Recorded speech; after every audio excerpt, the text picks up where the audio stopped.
شلت نابین هنه کی بنگاه وی که هی گوتد بیجه اف چیایش زیر هنو ام دست نادینه یک جوان او مسافت نابرا جواکه و وان کسین گو به نویساندن و مثلا روشنبیری و مجولن یعنی جواک حتی داوید ناو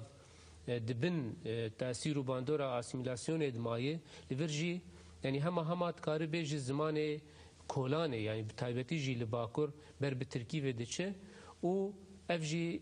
تین یک لور به کردی دنیفسین یعنی اف مسافت اف پاناوین مزند نافبرا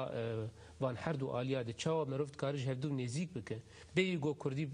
به زمان پرورده یجبرت حال حاضر ده تشتکی وها زحمته يعني جبو روج آواجي جبو باكور نها نقطة كيك مثلا نها لكردستان جبلي اسيميلاسيون وتشتندن نها فقيري جي بر تسيرك مازنتك لسر پیشکتنا كردي لسر خواندن و وكولينا كرنا كردي بر تسيرك بر مخابن يعني تسيرك نيجاتيف كان ومسألة دن ام مسألة اف تشتين انا جبو تشد بجم هركس د كوشكي د نويسينه آنجی دلدارین کردی نکارن آدشی نکارن خو ارگانیزه بکن یعنی مثلا نها ام گیجی دمان ویسکارین کرد هرکس بلکی فکر کن ما این جهه هبه بلکی ام لسر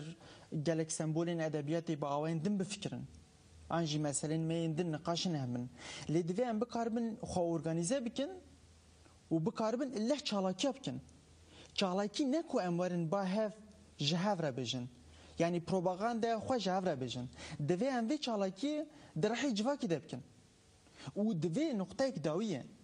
دوی افتشت نه بمینه لبنده هن کسان انجی هن سازی چاندی دوی نمینن لبنده هن اقتداران هم اقتدار دولتی هم اقتدار نافخویی آکردان دوی نمینه لبنده مثلا بفکرن سازی که کرده چندی هست آنجی نویسکارانه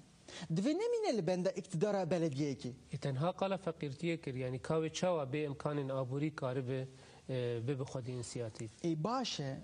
ام بجن او که فقیری هست افجبو جواکی و جبو نویسکارش هست بس گلک ری نوین هنه معرفت کاره بکه گلک ری هنه ایرو نویسکاره که کرد شاعره که کرد جمال خوش آمده درکه و جسرت درکه و تشتا کو نویساندی دکاره بچه قهوه کی بخونه دکاره بچه لسر تانوره کی بخونه دکاره بچه پار بکن